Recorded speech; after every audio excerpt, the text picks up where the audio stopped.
אני כבר שבוע חושבת על האירוע הזה, שבוע מאז שנפתח בפייסבוק, ואני יודעת מה אני רוצה להגיד, אבל כאילו כל שבוע לא הצלחתי לכתוב. והבנתי שזה בעצם כאילו אוטופיה זה נורא מפחיד. וכאילו, בנושא נורא קשה. אני חושבת שזה עלה גם מהדברים שרציתי. נורא קשה לנו לדמיין מציאות אחרת. זה כאילו, נורא קשה לי, אישית, להתמודד עם העובדה שיש עוד תקווה בעולם. באמת, כאילו, אני הכי כאילו בעד הכחדת האנושות. ועם זאת, כאילו, הנה אנחנו כאן, ואני חושבת שזה בגלל שנורא חשוב שנזכור ונזכיר לעצמנו איזה מין עולם אנחנו מנסות ליצור, לאן אנחנו רוצות להגיע. כאילו, אנחנו חיות פה במין תחושה כזאת של חירום תמידי, שכאילו, כל פעם, כאילו, צריך להגיב למכה האחרונה. וזה מכניס אותנו למין מצב של סטרס שבו כאילו לא מתאפשר לנו בכלל לדמיין לאן אנחנו רוצות להגיע בכלל, מה אנחנו מנסות להשיג. אז בגלל זה בעיניי זה חשוב שהאירוע הזה מתקיים.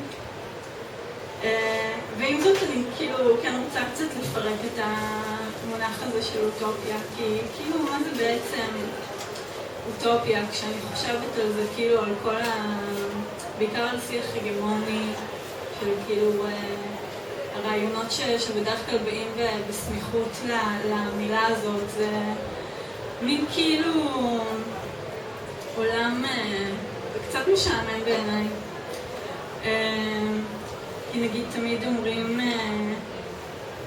שבאוטופיה לא תהיה נטייה מינית, כולם יהיו כזה במין פלואידיות, לא יודעת, חסרת זהות, לא יהיה מגדר, אין גזע, גם אין נכויות באוטופיה, אין מחלות כרוניות, אף אחד לא נולדת פגומה במחלות מאוד מוכפלות ומכופלות. כולם כאילו, לא יודעת, מין אוטופיה כזאת שכולם יפים וכולם מאושרים וכולם כזה במין קיום, לא יודעת. קצת סטטי. כן, סטטי וקצת משעמם. וכאילו מכל התמונה הזאת יוצא שכאילו האוטופיה היא בעצם סוג של הגמוניה. שכאילו, איך שתמיד גמוניה מדמיינת את עצמה כחסרת זהות, וחסרת מגדר, וחסרת מיניות, וחסרת גזע, כולנו בני אדם, כולנו whatever. ואני חושבת שזה חזון מאוד מסוכן, בגלל שזה אומר שאנחנו לא מסוגלות לדמיין שוני בין אנשים בלי שהשוני הזה יהיה מקור להיררכיות. כאילו אם אנחנו מדמיינות עולם בלי היררכיות, אז הוא חייב להיות עולם בלי זהויות, כי אם יהיו זהויות אז הם תמיד כאילו יהוו בסיס לדיכוי, ואני חושבת שזה מאוד מגביל. אז אני לא רוצה אוטופיה. אני רוצה שנהיה כאן ועכשיו, אני רוצה שנהיה כאילו בשונות ובמגוון ובכאילו ריבוי וחוסר אחידות. נגיד אני חושבת על ביסקסואליות, שתמיד כאילו זה מין חלק של החזון האוטופי, כי אף פעם אי אפשר שהיא תהיה קיימת כאן ועכשיו, גם ביסקסואליות וגם ג'נדר קוויריות, זה תמיד או חלק מעבר פרימיטיבי או חלק מעתיד אוטופי, וזה אף פעם לא פה, זה אף פעם לא אנחנו, זה תמיד שם. כמה זמן יש לי? 6 דקות שלמות. 6 דקות שלמות. אני חשבתי שזה יספיק לי ל10 דקות, הנה, זה מה שקורה כשלא מכינות הרצאה מראש. כאילו, מה אני רוצה? רוצות לפתוח? אפשר לפתוח, אני רוצה להגיד את... לא, אני רוצה להגיד עוד כמה מילים על האוטופיה הזאת שבראש שלי, שהיא אוטופיה ללא אוטופיה.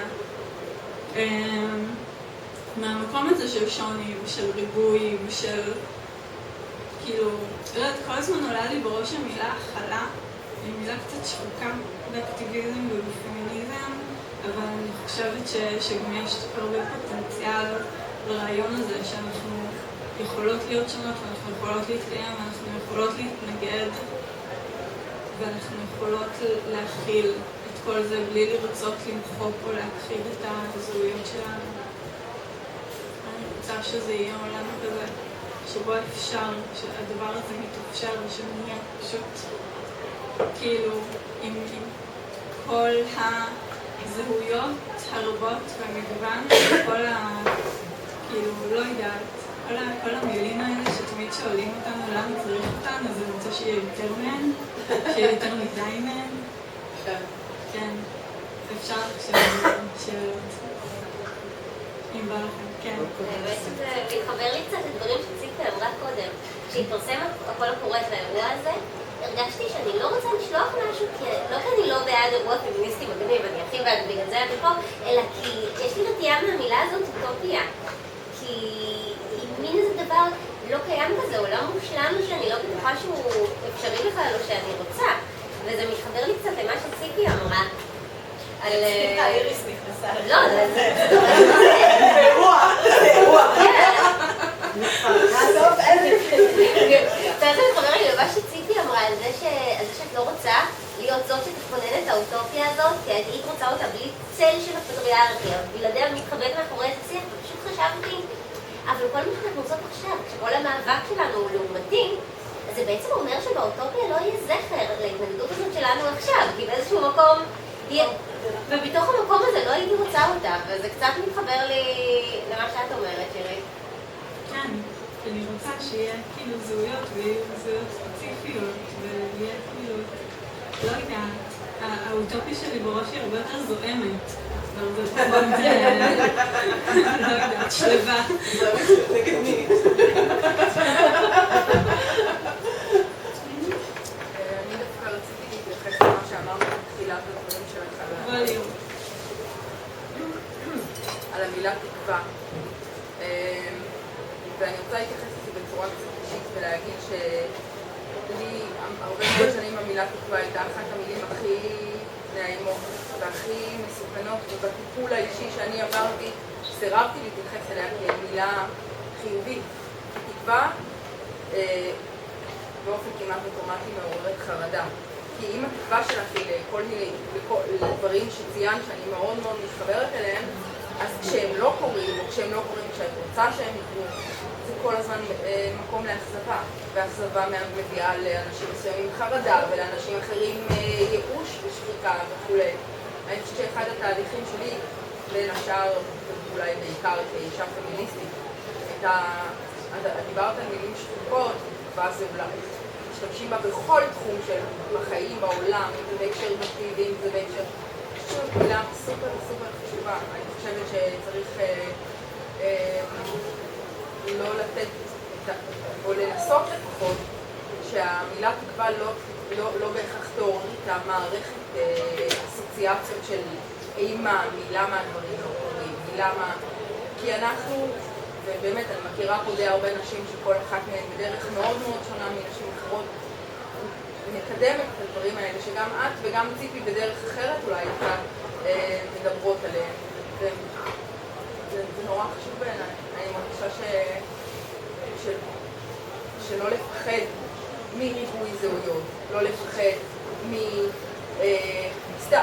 אפילו הדוגמאות הכי קטנות זה לא לפחד מלהגיד נשים שמנות, לא לפחד להגיד נשים רזות, לא לפחד להגיד כן או לא, הדברים הכי בסיסיים בתוך ויכוחים פמיניסטיים כמו כן או לא, הורדת שיער או לא להפוך את זה לנושא שאם אנחנו לא נפתור אותו במרכאות אז אין לנו תקווה.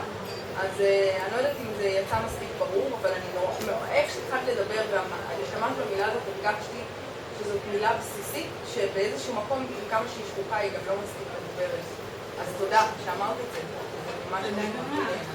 כאילו, אני חושבת, תקווה מבחינתי מילה מה זה קונפליקטואלית, כאילו גם בייחוד בהקשר כאילו ספציפית של מדינת ישראל והתקווה, וכשאני...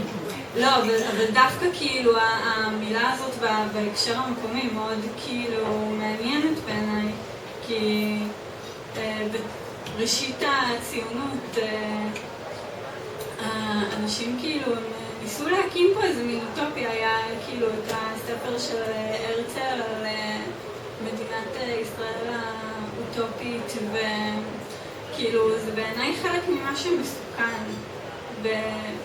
באוטופיה וספציפית באוטופיה הגמונית, כי כאילו הנה באו הגברים האשכנזים יהודים מאירופה והקימו לעצמם את האוטופיה של עצמם, והנה אנחנו כאן עם לינצ'ים ברחובות והוצאות להורג וכיבוש וקולוניאליזם ותינוק ממש כמובן. הנה הדבר שלנו. עצורים, מה החיתול שהיה כאן קודם? החתול פה. החתול פה חברה. כן, בגלל זה אני חושבת שחשוב כאילו גם לשמור על המילה הזאת בפרופורציה וגם כן כאילו לאפשר לנו לעצמנו לראות מה אפשר להשיג ממנה.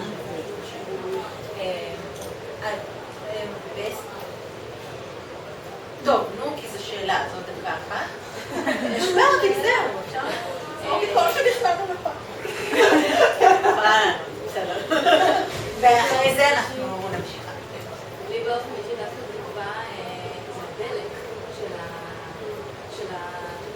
זה משהו מייצר איזושהי, כאילו זה האור בקצה המנהרה שאנחנו מצטרפות אליו, ולא רק במאבק הפמיניסטי בכלל, ובהורדת הדיכוי, והאפשרות להסתכל על אחרים, למרות שהם שונים, אני גם חושבת שיש צורך בשונות הזאת, כי בלעדיה... זה גם לא למרות, זה בגלל, זה כאילו, כן. אני רואה את זה בתור הדבר שאנחנו צריכות לשאוף אליו, כי זה מה שיקדם אותנו לעבר whatever יגיעו בעולם טוב יותר, גם בשבילנו כנשים. כאילו, אני אישית פעילה כבר בסביבות 10 שנים ואני מלאת מרר, כאילו, ספציפית, כאילו אני מרגישה נורא מרירה על זה שכן עוד יש לי תקווה.